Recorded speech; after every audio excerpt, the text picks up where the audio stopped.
Hey, what's up? This is Diesel, and tonight we're going to talk about my personal top 15 dream matches of all time. There's going to be, everybody's dream match is different. Like, I'm talking about dream matches that I've always wanted to see, so, I'm not speaking on behalf of everybody. So it might be those big time dream matches that might not be on this list because, like, it's not a big a dream match to me as it to, everybody else. But yeah, we're getting to my top 15 dream matches. Coming in at number 15, Brock Lesnar versus Batista. I think had Brock Lesnar stayed and not left it to be, this match for sure could have been a big time main event match. Who knows? Probably, let's say by WrestleMania.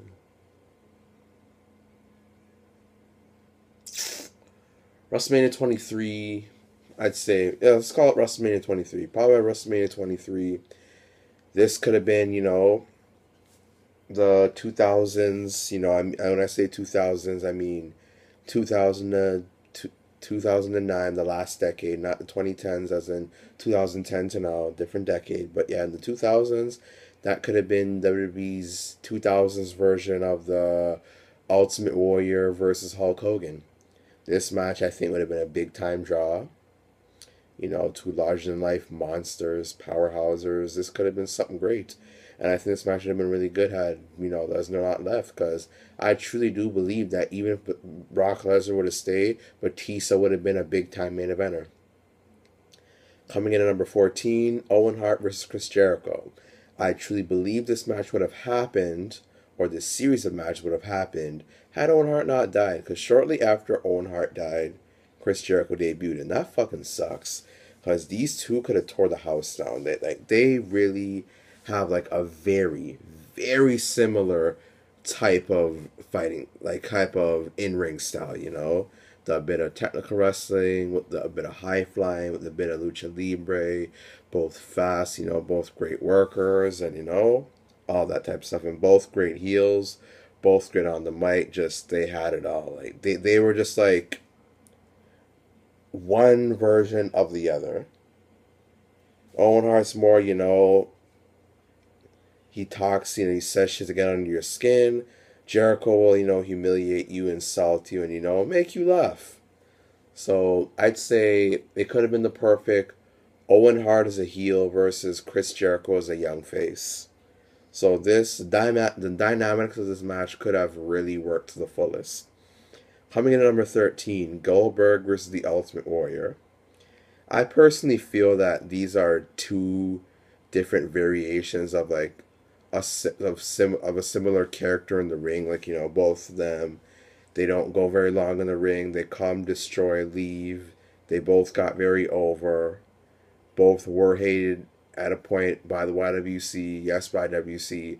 I remember back when you used to hate Goldberg and Ultimate Warrior. Do not think I forgot that. I remember.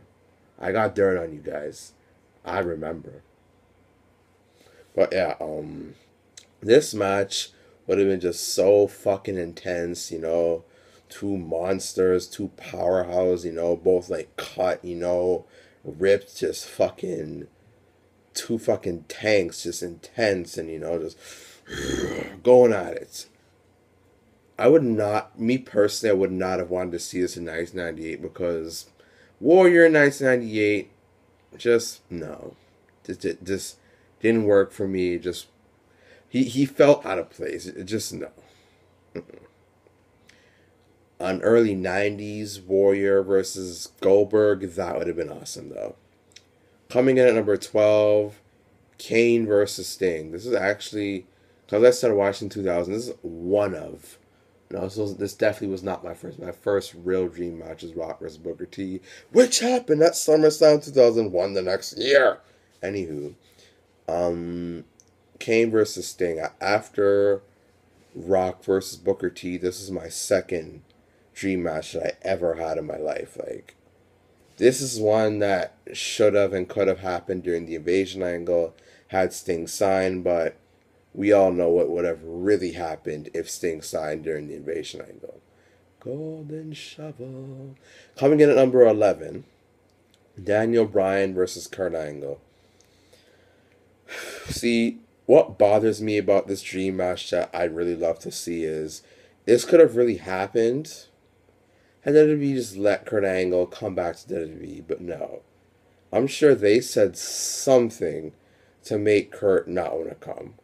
Or is it they just didn't want him back? I forget which one, but basically WWE really and truly just does not ever want Kurt Angle to come back there. Let's just call it what it is. Man's been in TNA longer than he's been in WWE. But this match could have happened had WWE just let Kurt just come back. No. You know what it was? Kurt wanted a part-time schedule. WWE wanted to work full-time. So I look at it. WWE made him an offer they knew he was going to turn down. Pieces of shit. Fuck WWE. Anywho, yeah, Kurt Angle versus Daniel Bryan. This would have been a fucking amazing clinic right here. And picture even a young Bryan Danielson. If this match were to happen in like 2003 to 2005, this would have been fucking amazing. Possibly even a 5-star match. Who knows? But now you know Daniel Bryan's the main eventer and Kurt Angle's a veteran. This could have been amazing. But they really didn't want Kurt Angle to come back, so they made him an offer they knew he was going to refuse. Coming in at number 10, Daniel Bryan versus he who many people don't want to mention, and a guy that does not deserve to go in the Hall of Fame, Chris Benoit. I was actually considering not putting this on the list because they know Chris Benoit, but I'm like, nah, we're just talking about matches here. And still, he does not deserve to go in the Hall of Fame, and I will never change my mind, and WWE should never let him in the Hall of Fame.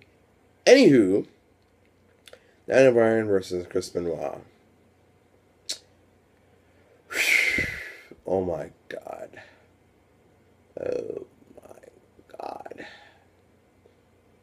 If this match were to happen in like 2005 with Bryan Danielson and Chris Benoit, oh my goodness. Oh my goodness. That's just scary imagining the fucking technical clinic, fast paced, stiff, it's like submissions, intense stiff punching and the flying moves, the head, it's called the crossface versus the label lock, which is like, realistically, the label lock, is actually used by MMA fighters. Yeah, like the crippler crossface looks a bit more cool, but the label lock is more of an MMA fight move. So there is kind of a difference. But yeah, this match would have been amazing.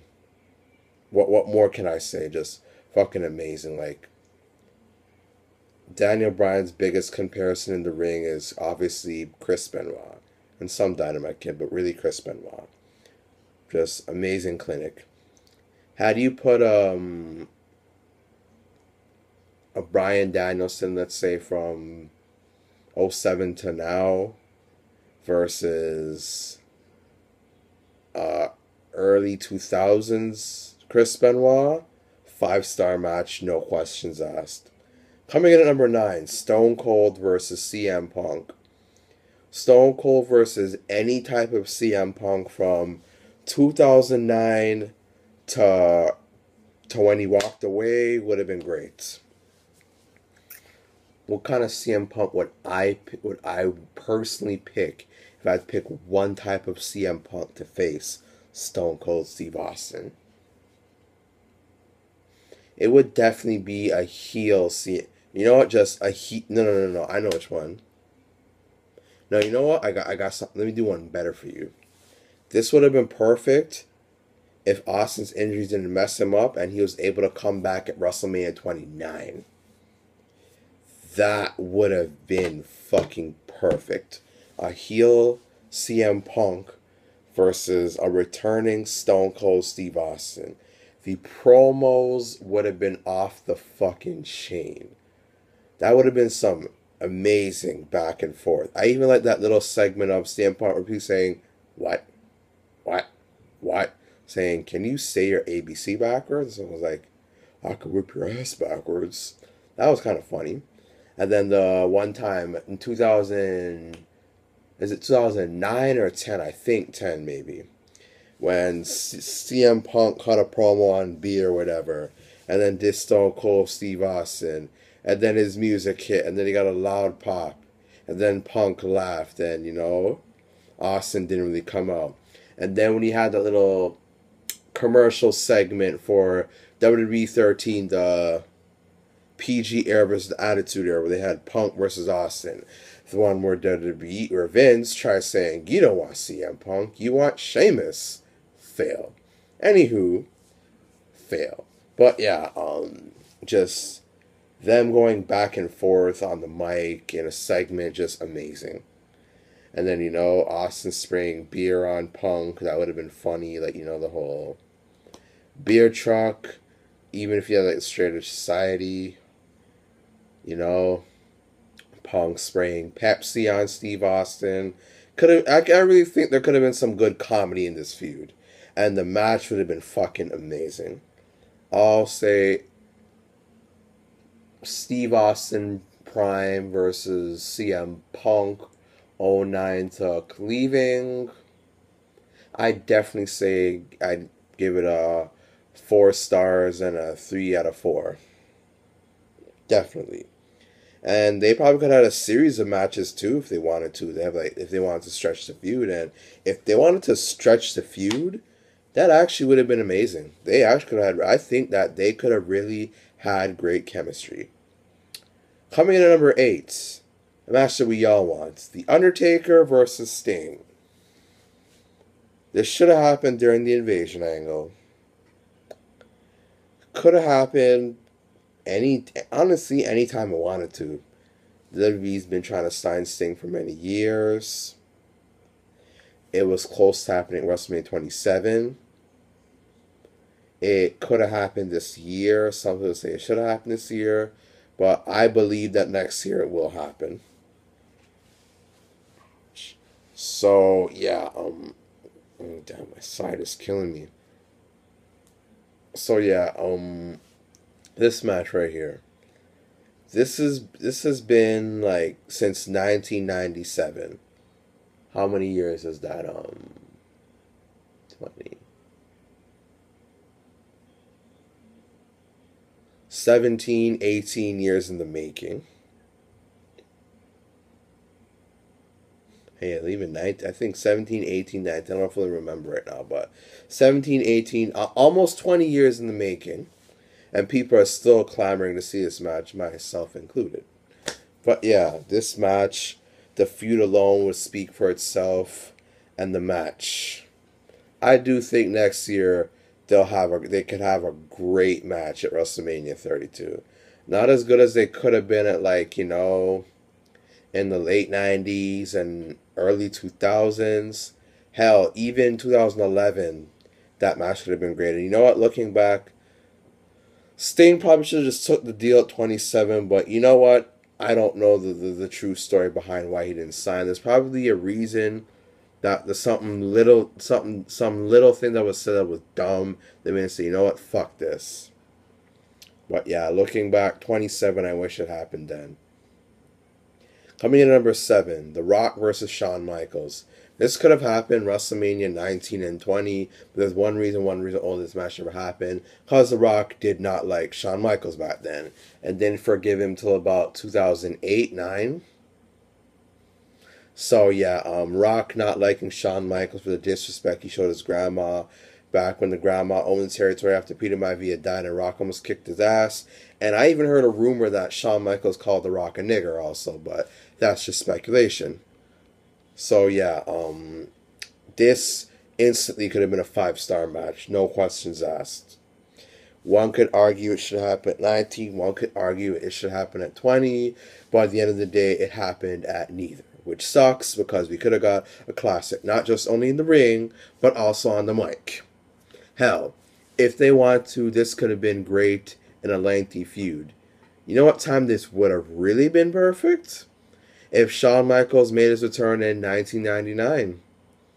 Rock versus an Attitude Era Shawn Michaels, like how he was in late 97. I don't give a fuck what comes out my mouth, versus a 1999, a no holding back Rock's, burying people on the mic and making anybody look stupid that gets in his way, would have been amazing. Not just 5 stars in the ring, but also 5 stars on the mic, back and forth. That would have been fucking amazing. Coming in at number 6, Bret Hart versus Kurt Angle. Now, take this rumor for how you want it to be, You believe what you want to, whether you want to believe it when you don't. I kind of do, because I think the Montreal Screwdrives work. But it was rumored that it could have happened 2002 to 2003, but why it didn't, because obviously Bret Hart had the stroke. Now, some of you could argue, say, he was already 45, 46 at the time, so it would have been too late of age, but hell. Look at fucking Ricky Steamboat and Shawn Michaels when they were how Shawn was 45, Ricky was late 40s or early 50s, I forget. Kind of remind me at the time, or later on look it up. But yeah, look at Steamboat and Michael when they last wrestled when they did. Fan-fucking-tastic. I do believe had Bret Hart came back, give his body a rest, had he not caught the stroke, he could have been good for a short period of time in 03 to 05. Maybe not 05, maybe 04, maybe, but 02 to 03, I think he could have been good. A hectic full-time? No. Part-time? Yeah. But him and Kurt Angle, oh my God. For anybody who cares, if you're to go by fans who strictly care about in-ring work, this is the biggest dream match of all time in terms of in-ring work. Bret Hart and Kurt Angle. Picture this. Picture a mid-90s Bret Hart, late 92 to 1997 versus a Kurt Angle from 2001 to 2005. Hell, even though the first 3 months of 2006 Kurt Angle, if you wanted to, against mid-90s Bret Hart, I think that could have been, the new Ricky Steamboat versus Ric Flair right there. If you were to care about in-ring work, particularly talking about specifically in-ring work, this is the biggest dream match for a person who strictly cares about in-ring work. Bret Hart versus Kurt Angle. And I do believe that Bret Hart would have came back to face Kurt Angle had the strokes not happened, had he been medically cleared too, because you got to be medically cleared by the doctors to come back and wrestle. Coming in at number 5, DX versus NWO. This could have been one badass renegade feud. Now, for the 5-on-5 match, DX, you obviously have Triple H, Shawn Michaels, X-Pac, and the New Age Outlaws. The 5 I picked for NWO in their blow-off match or whatever, a Survivor Series or War Games, whichever one you want to pick. I'd pick Hall, Hogan, Nash, obviously. Those 3 are locked. Randy Savage, and The Giant. Now, one thing with this dream match is, honestly, there kind of was no perfect time to do this. Looking back, there really wasn't. Maybe Kevin Nash and Scott Hall could have came back in 2006 and had the Outsider versus DX, but you know what? This dream match there was never a right time for this to happen. 01, Triple H was injured, and Shawn, was not in his best behavior, and that's when Triple H, and Shawn Michaels fall on and weren't even talking at this point. Kevin Nash, I swear he was injured. I don't know. I don't fully remember. Scott Hall, wasn't he home taking care of his kid or had his problems? I don't fully remember. Road Dogg was fired in 2000 or the beginning of 2001. And then you go to 2002. Kevin Nash tore his quad simply running. Scott Hall got fired, for his alcohol problems. And Shawn came back after the Outsiders were gone. So there was no perfect time for this feud or match to happen.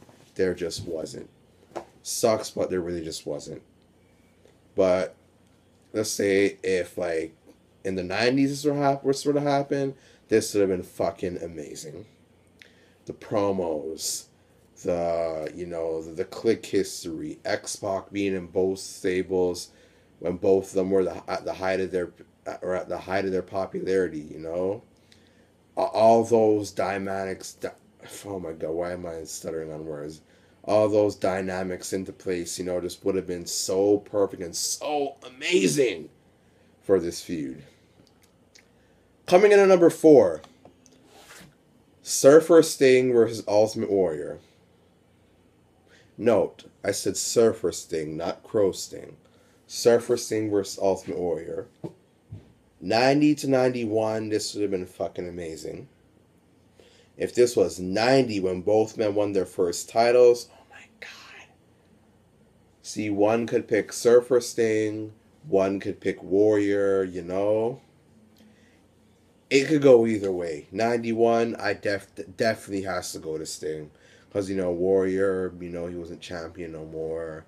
He got fired later on that year. So, 91, definitely Sting would have to go over. But 1990 could go either way. They had history. They're the Blade Runners, They share certain similar things. There were some people who believed one was a ripoff of the other, It's just so funny how they came in as a tag team, broke up, one went to one company, one went to the other, and both became champion the exact same year for the first time. Both intense, both quick, both energized, both strong, both, not that much different in size, just so much similarities between the two, form a tag team. And this could have easily been one of Ultimate Warrior's best matches. Hell, this was even on a 1989 magazine. Think about that, 1989, the year before both men were champion. This is already a dream match. Coming at number 3, Daniel Bryan versus Brock Lesnar. And for those of you who want to bring up size this, size that, just save it. You want to tell me you don't believe it? You're entitled to your opinion. Don't care. It's been proven to me in real life and in backstage wrestling and in MMA, size does not always matter. There's a guy in MMA, I forget his name, I'll put his name in the description box. He's a 5'8 heavyweight. I repeat, a 5'8 heavyweight. This is during the 90s. He was at the height of his career. He was fighting all over the world, so the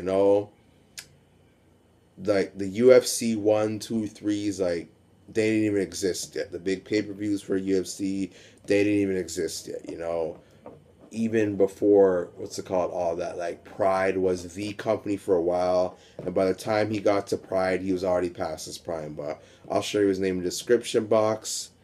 Point is why I brought that guy up. He definitely kicked Brock Lesnar's ass in a fight. Brock Lesnar in UFC was mediocre to kind of crap. Anywho, Daniel Bryan versus Brock Lesnar, a perfect David versus Goliath match.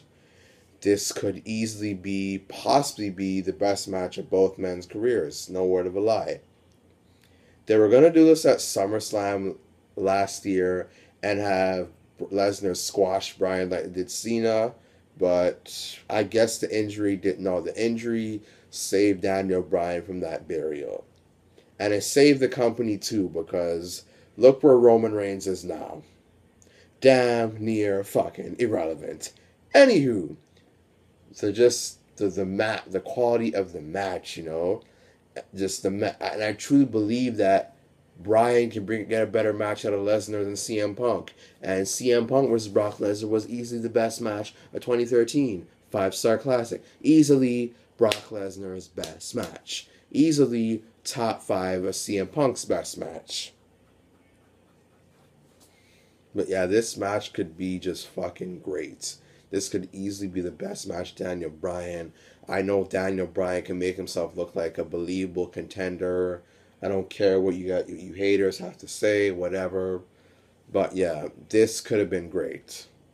And even when Eddie faced Brock Lesnar, he looked like he can hang in there with Brock Lesnar. And Daniel Bryan's far more believable than Eddie Guerrero. Far more. One problem with like Eddie Guerrero and Shawn Michaels in the '90s, they lack believability. To me, Daniel Bryan is like Chris Benoit and Dynamite Kid. He has that sizes and everything type of believability. They do. I say so, and nothing you guys can say can change my opinion. And this has been a dream match since the night after WrestleMania 30. And you know what? Now that Lesnar's going to be here for 3 more years, I do hope this match happens. At least I do hope this match happens. I hope they don't have him squash Daniel Bryan, but I do hope this match happens. I know some of you guys, they know that Daniel Bryan's not believable, don't want to see this, but that's your goddamn opinion. I don't give a rat's ass. Anywho, coming in at number 2, Stone Cold vs. Hulk Hogan. This could have happened at WrestleMania X8. Why this match didn't happen? Because Austin didn't want to face him. It's kind of like with The Rock, why he didn't want to face Shawn Michaels. He really hates the guy. And then Hogan played a part to, Austin getting fired in WCW, so Austin hated him from that. See, I truly believe that if it was Hogan versus Austin, the fans would not have booed Austin. And I truly believe if Austin wanted to and, didn't let his ego get in the way, they could have a better match than Rock versus Hogan. I'm not joking. I really do think that. But yeah, like the two biggest and greatest baby faces of all time going at it. There is no better babyface than Steve Austin and Hulk Hogan. None. Just none. And in my opinion, the two greatest WWE champions of all time. Sure, you can make an argument for Bruno Sammartino being above Austin, or hell, maybe even Hogan if you really think so, but I'll go with Hogan and Austin, the two biggest babyfaces of all time, two greatest babyfaces of all time, two greatest WWE champs of all time. Just, oh my God, this could have been amazing. And one last thing too, I do believe that the pay-per-view bar could have been a little bit higher if Austin and Rock faced each other. And coming in at my number 1, Stone Cold Steve Austin versus Bill Goldberg, the biggest dream match of the Monday Night Wars. My God, look how much magazines this dream match was on during the Monday Night Wars. Sucks couldn't happen. A part of me truly believes Austin never wanted to face Goldberg because of how reckless Goldberg was in the ring, and Austin's not trying to damage his already permanently damaged neck. So yeah, I truly believe that, but I just kind of just in a selfish way wish this match happened. Goldberg vs. Austin, that would have broke pay-per-view records. That should have happened during the Invasion angle. Or at least WrestleMania 18.